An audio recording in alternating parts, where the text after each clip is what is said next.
एक बॉडी है एम मास की। पहले सवाल को हम लोग पढ़ लेते हैं। Body of mass small m is lifted from ground by a force which varies with height small h as F is equals to 1 minus b h times m g. कह रखा है किसी बॉडी को, थोड़ा सा रफली एक डायग्राम भी हम लोग बना लें कि जैसे ये ग्राउंड हो गया, this one is our ground, और किसी बॉडी को हम फोर्स लगा के यहाँ से लेके जा रहे हैं, लिफ्ट कर रहे हैं एफ। अब ये जो फोर्स एफ है ये कांस्टेंट नहीं है, एफ की वैल्यू यहाँ पे दी हुई है। कह रहा है कि एफ जो है वो हाइट के साथ वेरी कर रहा है, तो एफ इज इक्वल्स टू 2 ये 1 माइनस बी एच और ये हो गया एम जी।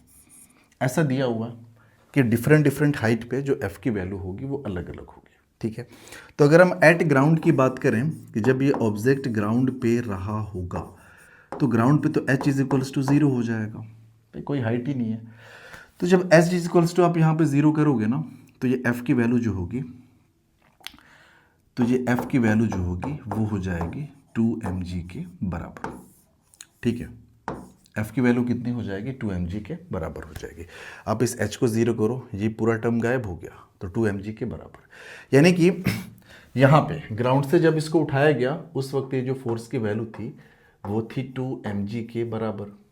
ठीक है, डाउनवर्ड डायरेक्शन में कौन सा फोर्स लगेगा, आप बोलोगे इसका वेट लगेगा mg। तो आप साफ साफ देख सकते हो कि जो ऊपर वाला फोर्स है ना 2mg, नीचे वाला mg, ऊपर वाला फोर्स बड़ा है तो ये उठेगा, इतना तो कंफर्म है।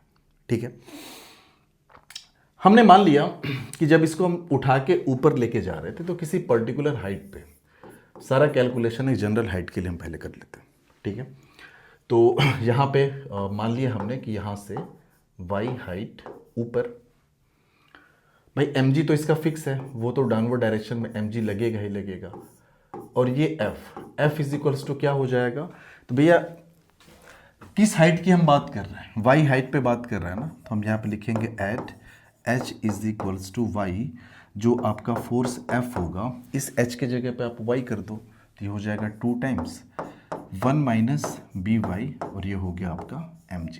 यानी y हाइट पे ऊपर की तरफ इतना लिफ्टिंग फोर्स इस पे एक्ट हो रहा होगा। ठीक है, तो ये फोर्स हम लिख सकते हैं यहाँ पे 2 टाइम्स 1 माइनस बी वाई और ये हो गया आपका mg। इतना फोर्स ऊपर की तरफ लग रहा है, नीचे mg लग रहा है। अभी भी हमने माना कि मैक्सिमम हाइट तक नहीं पहुंचा। अच्छा, एक बात आप यहाँ पे थोड़ा नोटिस करिएगा, जैसे जैसे h की वैल्यू बढ़ेगी वैसे वैसे जो ऊपर वाला फोर्स है ना वो घटेगा, और एक टाइम ऐसा आएगा कि जो लिफ्टिंग फोर्स है वो घटते घटते वो mg के बराबर आ जाएगा। मतलब कि ऊपर का फोर्स घट रहा है, नीचे वाला mg के बराबर है, तो ऊपर वाला फोर्स घटते घटते mg के बराबर आ जाएगा, नेट फोर्स 0 हो जाएगा। ठीक है, तो ये एक मैक्सिमम हाइट तक ही जा पाएगा, ऐसा नहीं चलता चला जाएगा। तो सबसे पहले हमें ये कैलकुलेट करना है कि मैक्सिमम हाइट तक कितना ये जा सकता है। क्यों? क्योंकि सवाल में पूछा है कि find work done by this force over the first half of the ascent of the body. कह रखा है कि बॉडी जब एसेंट हो रही है, मतलब जहां तक भी एसेंट होने वाली है मैक्सिमम हाइट तक, तो फर्स्ट हाफ यानी मैक्सिमम हाइट के आधे तक इसको उठा के लेके गए हैं इस फोर्स की वजह से। तो अब बताओ कितना वर्क डन करना पड़ा है।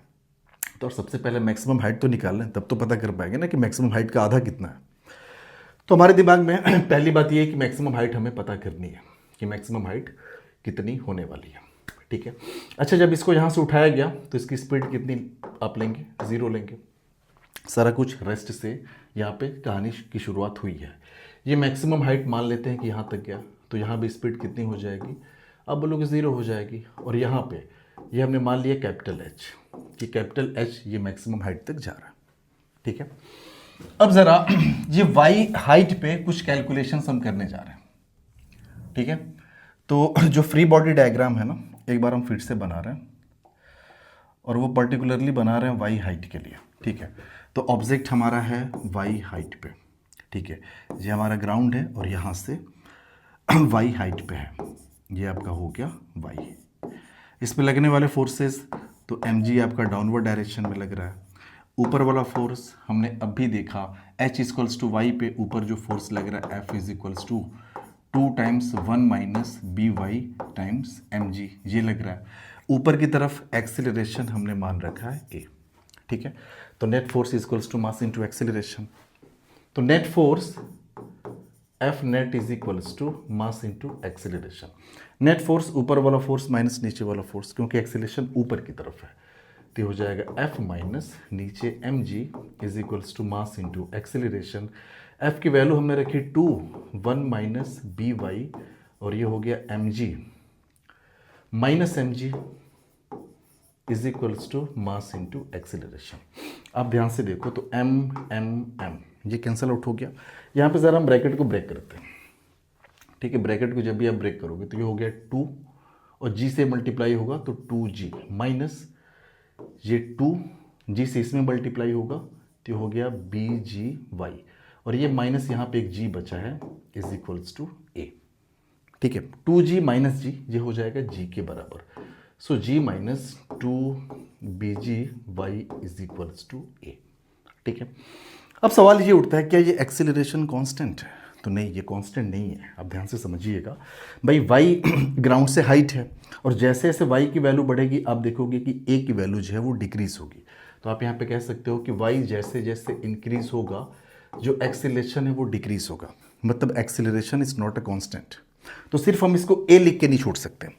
जब भी एक्सेलरेशन कांस्टेंट नहीं होता है तो a को लिखा जाता है v dv ओवर, जो कि यहाँ पे y हाइट ऊपर का कैलकुलेशन किया जा रहा है, तो इस a को हम लिखेंगे v dv ओवर dy, ठीक है ना। x हाइट पे होता तो dx कर देते, इज इक्वल्स टू ये हो गया g माइनस 2bgy, ये हो गया, ठीक है।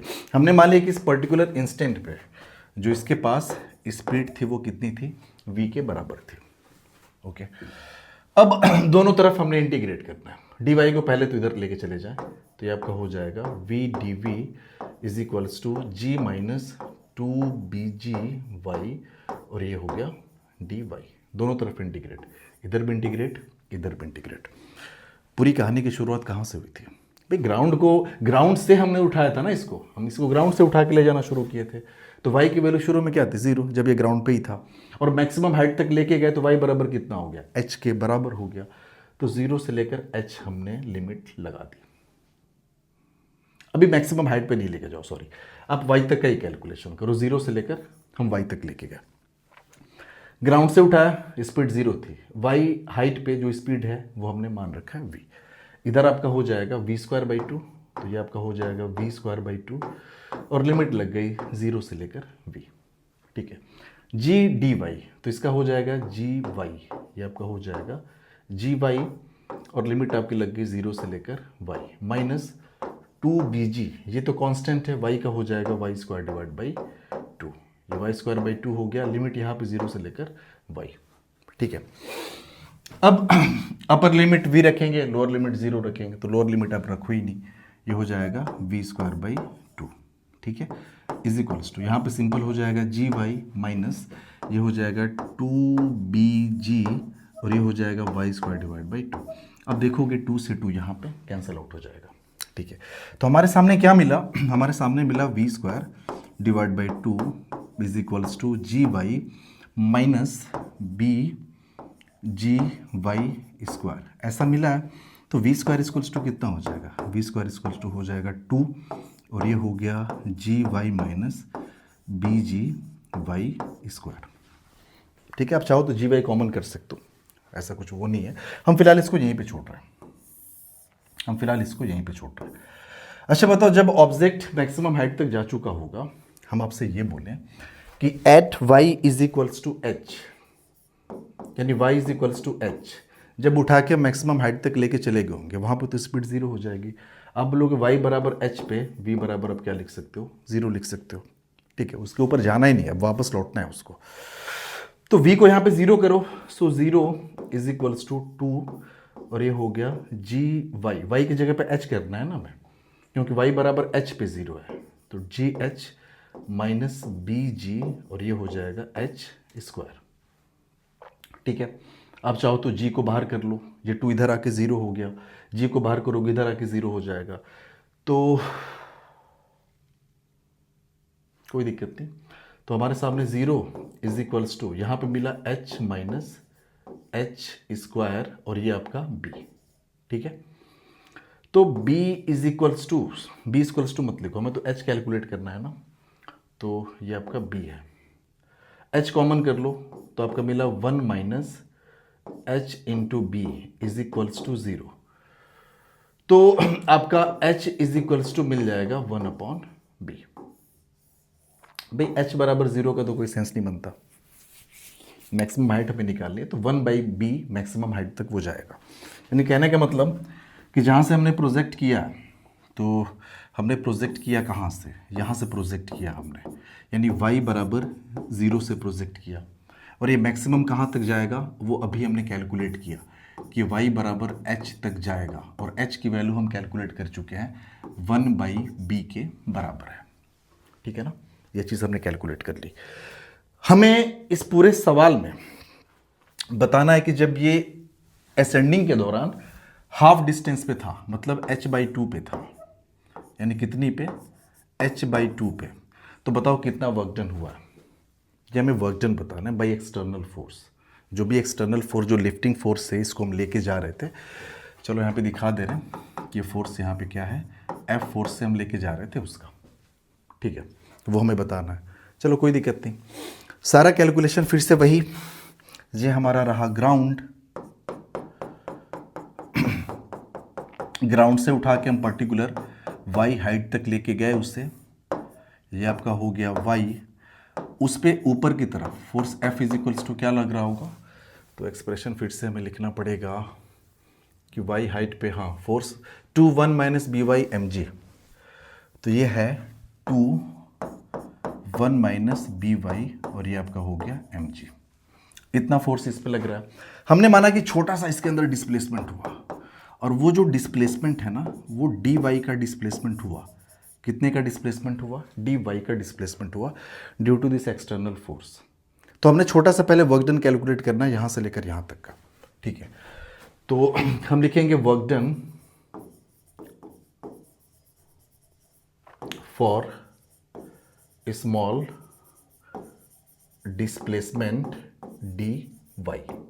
ये वर्क डन भी छोटा सा होगा डी डब्ल्यू, और ये हो जाएगा फोर्स मल्टीप्लाइड बाई जो आपका डिस्प्लेसमेंट है। फोर्स और डिस्प्लेसमेंट दोनों सेम डायरेक्शन में, तो कॉस थीटा आपका 1 हो जाएगा। ठीक है, फोर्स की वैल्यू आप रखिए। सो फोर्स की वैल्यू हमने रखी 2 टाइम्स 1 माइनस ये बी वाई, और ये आपका हो गया एम जी, और ये हो गया डी वाई। हमें नेट वर्क डन कैलकुलेट करना है। आप बोलोगे कोई दिक्कत नहीं, नेट वर्क डन कैलकुलेट करना है तो इसको आप क्या करो, इंटीग्रेट कर दो। इंटीग्रेट करने का मतलब ये 2 और ये जो दिया हुआ है ना 1 minus B Y M G, और ये डी वाई, छोटा सा वर्क डन है, उसको आप इंटीग्रेट कर दो। सवाल ये है कि वर्क डन कौन सा निकालना है, तो भैया वर्क डन हमें निकालना है कि जब ये y बराबर 0 से ये कहाँ पे गया, h/2 तक गया, यानी y बराबर कहाँ पे गया है, ये h/2, और h की वैल्यू क्या है 1/b, तो ये 1/2b। ठीक है ना, y बराबर 0 से y बराबर 1/2b तक। तो आप बोलोगे यार किधर, y बराबर 0 से ये h/2 तक। ठीक है, डी डब्ल्यू का इंटीग्रेशन आपका हो गया w। अब यहां पे देखो, इसको हम दो पार्ट्स में थोड़ा अलग अलग करके लिख ले रहे हैं। तो ये 2 mg से मल्टीप्लाई हुआ, ये mg, और ये आपका हो गया dy, लिमिट लग गई 0 से लेकर h/2, तो ठीक है, ये हो गया h/2 माइनस यहां पर mg इंटू बी वाई, तो bmg, और ये साथ साथ हो गया y, और ये हो गया dy, और लिमिट यहां भी 0 से लेकर कितना h/2 तक। अब बस मैथमेटिक्स बची है, सवाल ये सॉल्व हो चुका है। Work done W is equals to, जो कांस्टेंट है उसको बाहर कर लो, तो 2mg कांस्टेंट है, 2mg कांस्टेंट है, बाहर आ गया। इंटीग्रेशन के अंदर बचा dy, और ये 0 से लेकर h/2 तक। ठीक है ना, साथ ही साथ यहाँ पे जो कांस्टेंट है वो भी हम बाहर कर लें, तो mg और ये b, ये कांस्टेंट है, तो हम bmg ये हमने बाहर कर लिया। इंटीग्रेशन y dy 0 से लेकर ये आपका हो गया h/2। ठीक है, dy का इंटीग्रेशन आपका y हो जाएगा, so y equals to twice of mg, और ये हो गया y, लिमिट 0 से लेकर h/2 minus bmg, Y D Y का वाई स्क्वायर बाई टू, तो उस टू को आप बाहर कर लो, अंदर आपका सिर्फ मिला वाई स्क्वायर, और ये लिमिट 0 से लेकर h बाई टू। अब लिमिट को आप रखिए, लिमिट की value upper limit minus lower limit, तो ये 2mg, और ये y की जगह पे h by two minus 0 minus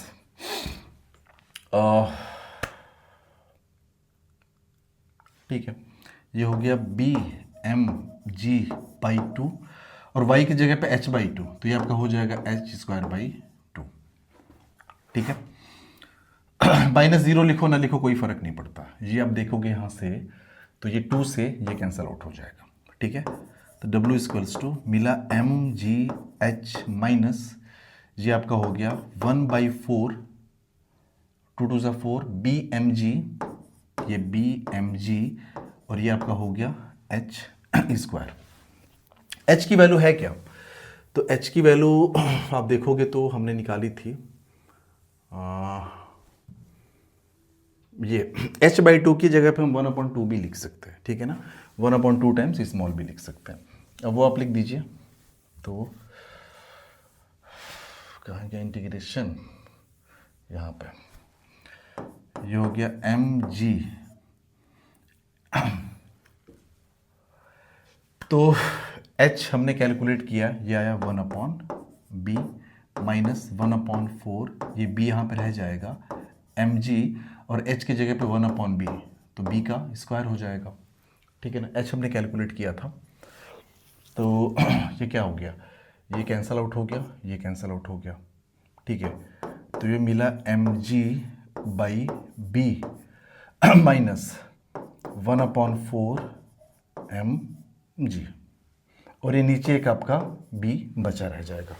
ठीक है, अब यहाँ से mg बाई b आप कॉमन कर सकते हैं, mg डिवाइड बाई b हमने कॉमन कर लिया, तो 1 minus 1/4, so this is 1 minus 1/4, 4 1 जा 4, 4 में से गया 3, तो ये टोटल जो वर्क डन निकल के आ गया, ये आपका निकल के आ गया 3/4 mg डिवाइड बाई b, और ये हमारा आंसर है।